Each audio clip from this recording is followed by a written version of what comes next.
के लिए कक्षा 10वीं विषय हिंदी का जो आपका अर्धवार्षिक परीक्षा का पेपर होने वाला है 2021-22 में। तो पूरा का पूरा हिंदी का ये पेपर आपके सामने यहाँ पर दिख रहा होगा, आपको यहाँ पर देखिएगा। आपको क्या है दोस्तों, आपको पता है कि इस चैनल के माध्यम से आपको लगातार सॉल्यूशन प्रोवाइड किया जा रहा है, तो इस वीडियो में भी आपको सॉल्यूशन प्रोवाइड किया जाएगा। ठीक है, तो यहाँ पर देखिएगा, एक बात ध्यान रखिएगा कि आपको जो हिंदी है दोस्तों, हिंदी की हम आपको लगभग 3 से 4 वीडियो बनाएंगे। ठीक है, तो आपको क्या 3 से 4 वीडियो पूरी देखनी पड़ेंगी, यानी कि आपको फुल वॉच करनी पड़ेंगी। अगर आप 3 से 4 वीडियो पूरी देख लेते हैं तो दोस्तों आप 80 में से 80 नंबर आसानी से ला सकते हैं। ठीक है, तो दोस्तों आज हम देखने वाले हैं अर्धवार्षिक परीक्षा 2021-22 कक्षा 10वीं विषय हिंदी। यहाँ पर देखिएगा, ये आपका पूर्णांक 80 नंबर का है, ये सभी को पता है। और ये भी सभी को पता है कि समय आपके पास 3 घंटे है। पहले आपको 100 नंबर का पेपर आता था, तब भी आपको 3 घंटे ही मिलते थे, लेकिन इस साल स्टूडेंटों को फायदा, उनका पेपर 80 नंबर का आ रहा है और उसमें क्या आपको 3 घंटे मिल रहे हैं। ठीक है, जबकि पहले क्या होता था, देखिए 25 ऑब्जेक्टिव आते थे और थ्योरी ज्यादा रहती थी, लेकिन इस बार ऑब्जेक्टिव भी 32 आ रहे हैं, तब भी आपके पास समय फुल है। ठीक है, बस आपको क्या क्वेश्चन जो बताए जा रहे हैं उनको याद कर लीजिए, जो ऑब्जेक्टिव बता रहे हैं उनको याद कर लीजिए, तो टाइम की तो आपके पास कोई भी कमी नहीं होने वाली। ठीक है, चलिए यहाँ पर स्टार्ट करते हैं। वीडियो स्टार्ट करने से पहले अगर आपने हमारे चैनल को सब्सक्राइब नहीं किया तो दोस्तों सबसे पहले आप चैनल को सब्सक्राइब कर दीजिए, क्योंकि ये बिल्कुल फ्री होता है। ठीक है, आपको जो हम क्वेश्चन प्रोवाइड कर रहे हैं उनके लिए आप चैनल को सब्सक्राइब जरूर कर दीजिएगा। पास ही में एक आपको बेल आइकन का बटन दिखेगा, तो उसे भी दबा दीजिएगा। ठीक है, तो यहाँ पर कुछ निर्देश दिएगा, इनको पढ़ लीजिए। पहला क्वेश्चन दिया गया है, उद्धव ने गोपियों को क्या संदेश दिया था। ठीक है, ध्यान रखिएगा दोस्तों, जो क्वेश्चन आपको बताए जा रहे हैं सभी आपको याद करने, किसी भी एक भी क्वेश्चन को आपको नहीं छोड़ना। ठीक है, तो उद्धव ने गोपियों को क्या संदेश दिया था, तो उद्धव थे उसने गोपियों को योग साधना का संदेश दिया था। किसका संदेश दिया था, योग साधना का संदेश दिया था। चलिए मैं यहाँ पर आपको जूम करके बता देता हूँ। ठीक है, तो यहाँ पर देखिएगा, उद्धव ने गोपियों को क्या संदेश दिया था दोस्तों, योग साधना का संदेश दिया था। सॉल्यूशन आपको इसलिए बताया जा रहा है, ज्यादातर आपको सॉल्यूशन नहीं बताएंगे, लेकिन हम इसलिए आपको सॉल्यूशन बता रहे हैं कि आपका टाइम बर्बाद ना हो सॉल्यूशन ढूंढने में। ठीक है, आगे देखिएगा, शिव धनुष के टूटने पर कौन क्रोधित हो गए थे, तो आप सभी को पता है, आप सभी ने रामायण देखी होगी। ठीक है, तो जब क्या है, भगवान श्री राम ने शिव धनुष तोड़ा था स्वयंवर में, तो कौन नाराज हो गए थे, विश्वामित्र, दुर्वासा, परशुराम या सहस्त्रबाहु। तो ये चैप्टर आपके सिलेबस में है, बहुत ही इंपॉर्टेंट है। तो ये परशुराम जी थे, वो क्या है, क्रोधित हो गए थे। तो इसका आंसर आपका क्या हो जाएगा दोस्तों, नेताजी की मूर्ति तैयार करने वाले का क्या नाम था, तो नेताजी की मूर्ति तैयार करने वाले का नाम मोतीलाल था। क्या था दोस्तों, नेताजी की मोतीलाल था, ध्यान रखिएगा। अगर दोस्तों आप इसकी PDF डाउनलोड करना चाहते हैं तो गूगल पर जाकर सर्च कीजिए www.skteach.com। तो वहाँ पर आपको क्या सभी मॉडल पेपर प्रोवाइड किए जा रहे हैं, क्लास 10 हिंदी सभी सब्जेक्ट के, इंग्लिश के, हिंदी के, साइंस के, सोशल साइंस सभी सब्जेक्ट के। इस वेबसाइट पर आपको model paper, previous year half yearly paper, आपके फाइनल एग्जाम के पेपर सभी यहाँ पर आपको देखने को मिल जाएंगे। पूरा सिलेबस, इंपॉर्टेंट क्वेश्चन सभी यहाँ पर आपको देखने को मिल जाएंगे। चाहते हैं तो आप क्या गूगल पर सर्च कर सकते हैं www.skteach.com। ठीक है, और दोस्तों अगर आपने अभी तक हमारे टेलीग्राम ग्रुप को ज्वाइन नहीं किया तो सभी स्टूडेंट टेलीग्राम ग्रुप जरूर ज्वाइन कर लीजिए, क्योंकि दोस्तों 4000 से ज़्यादा student Telegram group already join कर चुके हैं और उसका बेनिफिट ले रहे हैं। आप भी जाकर टेलीग्राम ग्रुप ज्वाइन कर लीजिएगा, लिंक वीडियो के डिस्क्रिप्शन बॉक्स में दी गई है, तो जाकर ज्वाइन कीजिएगा। ठीक है, अब देखिएगा नेक्स्ट क्वेश्चन है, गोपियाँ किसे बड़भागी कह रही हैं, तो गोपियाँ हैं वो ऊदों को बड़भागी कह रही हैं, यानी बड़भागी का मतलब होता है बड़ क्या है, भागों वाला। ठीक है, बहुत बड़े भागों वाला, उसे हम बोलते हैं बड़भागी। आगे देखिएगा, आगे दिएगा समाज के प्रकार हैं, तो दोस्तों समाज के प्रकार पूछे गए हैं, तो समाज के प्रकार 6 होते हैं। ठीक है, समाज के कितने प्रकार होते हैं, 6 होते हैं, सभी के नाम आपको पता होने चाहिए। ऐसा भी पूछा जा सकता है कि यथाशक्ति में कौन सा समास है। ठीक है, क्या दोस्तों, यथाशक्ति में कौन सा समास है, तो दोस्तों आपको पता होना चाहिए कि यथाशक्ति में कौन सा समास है। ऐसे क्वेश्चन भी पूछे जाएंगे। तो यथा के आपका अव्यय तो इसमें कौन सा हो जाएगा, अव्ययभाव समास हो जाएगा। फिर पूछा जा सकता है कि पंचवटी में कौन सा समास है, पंचवटी। ठीक है, जब भी आपको संख्यावाचक शब्द मिले तो वो आपका क्या होता है, द्विगु समास होता है। कौन सा होता है दोस्तों, द्विगु समास होता है। ठीक है, अगर आपसे दोस्तों पूछा जाए माता पिता में कौन सा समास है, माता पिता, तो यहाँ पर क्या माता और माता पिता में क्या है दोस्तों, आपके दोनों पद प्रधान होते हैं। ठीक है, क्या होते हैं, दोनों पद प्रधान होते हैं। तो दोनों पद किस समास में प्रधान होते हैं, तो वो द्वंद्व समास में दोनों पद प्रधान होते हैं। ठीक है, तो माता पिता पूछा जाए आपसे, या आपको बोला जाए भाई बहन, भाई बहन। ठीक है, ये सब क्या हैं, द्वंद्व समास के उदाहरण हैं। ठीक है, तो ये आपको ध्यान में रखना है। ठीक है, फिर आगे देखिएगा नेक्स्ट क्वेश्चन हम देखने वाले हैं। नेक्स्ट क्वेश्चन दिया गया है यहाँ पर देखिएगा। एक क्वेश्चन से मैंने आपके इतने सारे क्वेश्चन कंप्लीट करा दिए और बहुत सारे उदाहरण है, जैसे कि बहुब्रीहि समास होता है उसमें क्या तीसरा पद निकल के आता है, जैसे कि दशानन अर्थात 10 हैं जिसके आनंद क्या है आपका रावण हो जाता है। पूरी आपको डिटेल में वीडियो फिर कभी हम सिलेबस पढ़ाते हैं जब आपको बता दिया जाएगा। यहाँ पर जो महत्वपूर्ण क्वेश्चन है वो देखिएगा कि रचना के आधार पर वाक्य कितने प्रकार के होते हैं। ठीक है, तो रचना के आधार पर वाक्य 3 प्रकार के होते हैं, लेकिन आपको बस यही याद नहीं रखना कि रचना के आधार पर कितने प्रकार के होते हैं।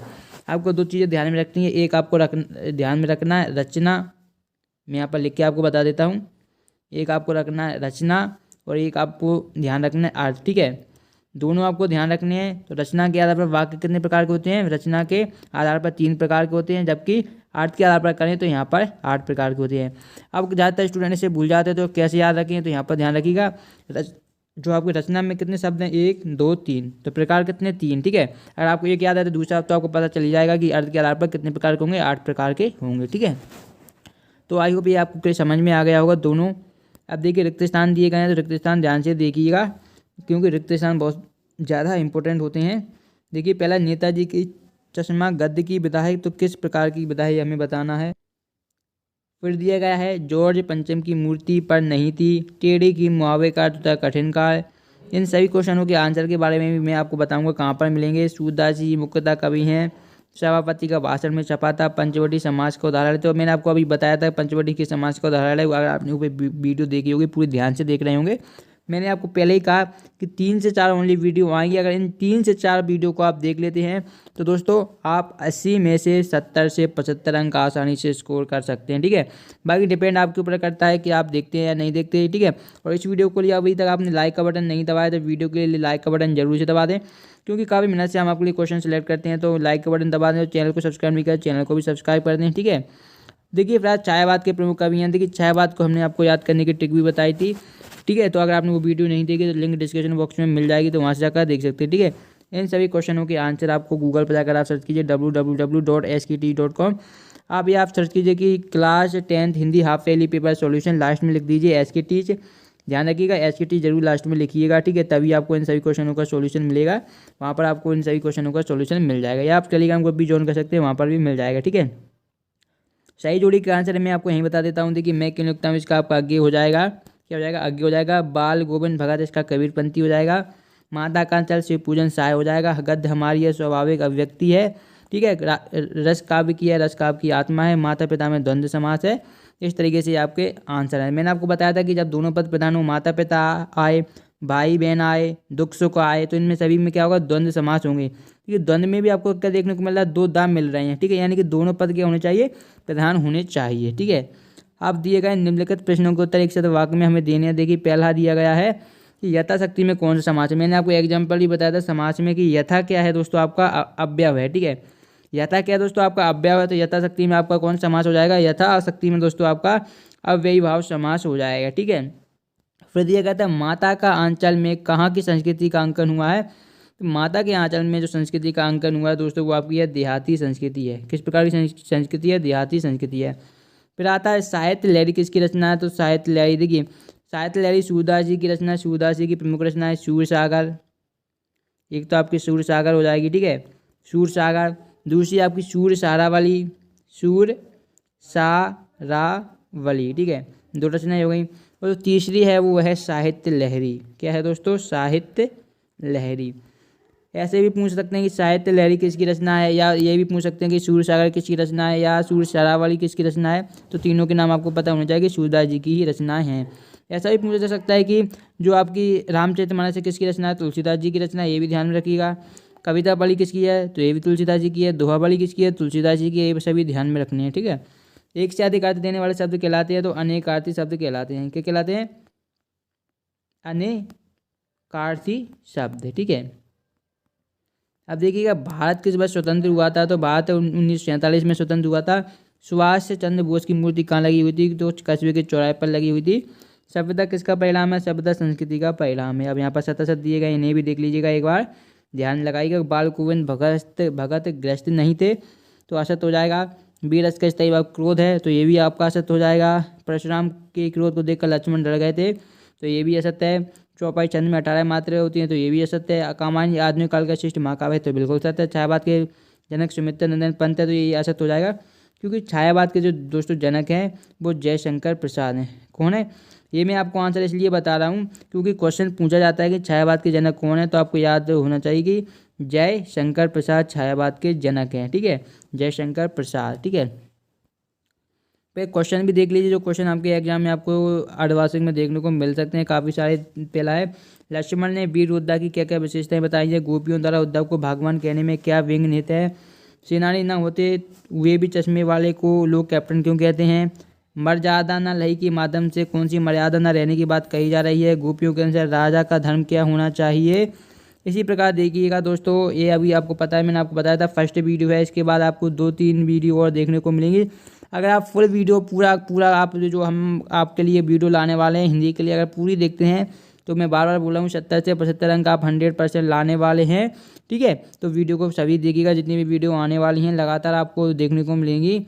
तो देखिए, स्मृति को पाथेय बनाने से कवि का क्या तात्पर्य? कवि आत्मकथा लिखने से क्यों बचता है? तो देखिए, परशुराम के क्रोध करने पर राम और लक्ष्मण जी की जो प्रतिक्रियाएं हैं उनके आधार पर दोनों के स्वभाव की विशेषताएं अपने शब्दों में लिखिए। भगत ने अपने बेटे की मृत्यु पर अपनी भावनाएं किस तरह व्यक्त की? कहानी और उपन्यास में अंतर इंपॉर्टेंट हो सकता है देखने को मिल जाए। भक्ति काल की विशेषताएं, कैप्टन की मृत्यु का समाचार देने हुए पान वाला उदास हो जाता है क्यों? जॉर्ज पंतम की नाक पुनः लगाने के लिए मूर्तिकार ने क्या प्रयत्न किए?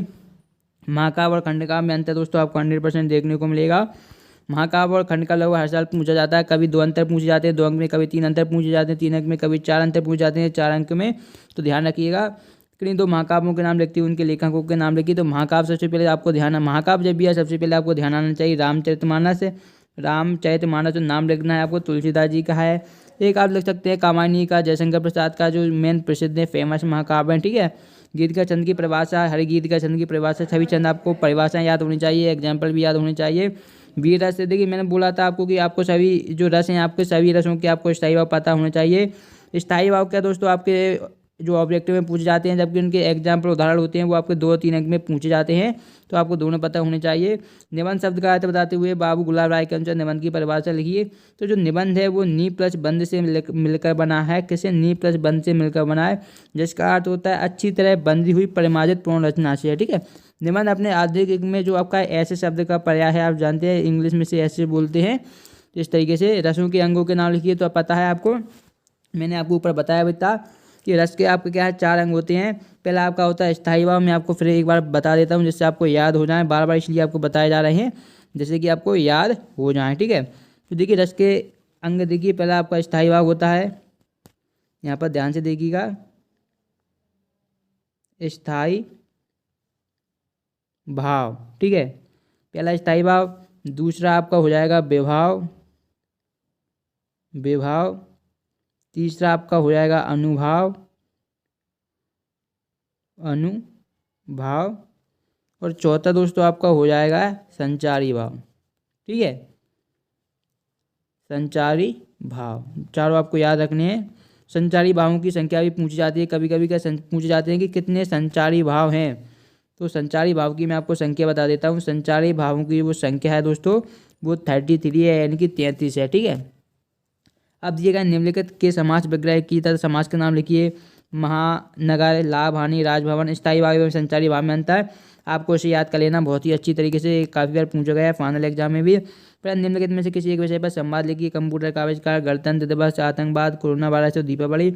अथवा निम्नलिखित में से किसी एक विषय पर अनुच्छेद लिखिए। स्वच्छ भारत अभियान, बेरोजगारी समस्या और पुस्तकालय। ठीक है, अब आपको एक यहाँ पर आप अपगणित बोध दिया गया है, निम्नलिखित अपगणित गद्यांश को पढ़कर नीचे लिखे प्रश्नों के उत्तर दीजिए। ठीक है, तो यहाँ पर दिया गया मनुष्य का जीवन एक बहुत संघर्षमय होता है, यहाँ पर आपको टाइटल माइटल लिख देना है।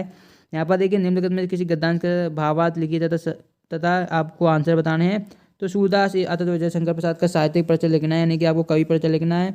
विद्यालय में शुल्क मुक्ति हेतु आपको आवेदन पत्र लिखना बहुत ही महत्वपूर्ण है। अपने प्राचार्य को बुक बैंक से पुस्तकें लेने के लिए प्रार्थना पत्र लिखना है, और एक आपका स्थानांतर प्रमाण पत्र हेतु आवेदन पत्र भी लिखना है। फिर ठीक है, फिर निम्नलिखित में किसी विषय पर आपका रूपरेखा लिखनी है। कोरोना वायरस, विज्ञान के बढ़ते चलन, पर्यावरण प्रदूषण, नारी शिक्षा का महत्व, पर्यावरण प्रदूषण। ठीक है, तो इनमें रूपरेखा किसी एक पर आपको लिखनी है। तो यहाँ पर देखिए मैंने आपको पूरा का पूरा बता दिया है, क्वेश्चन सॉल्यूशन सहित आपको बता दिया है। अगर आपको ये वीडियो पसंद आए तो आपको वीडियो को आपने लास्ट तक देखा, आपका बहुत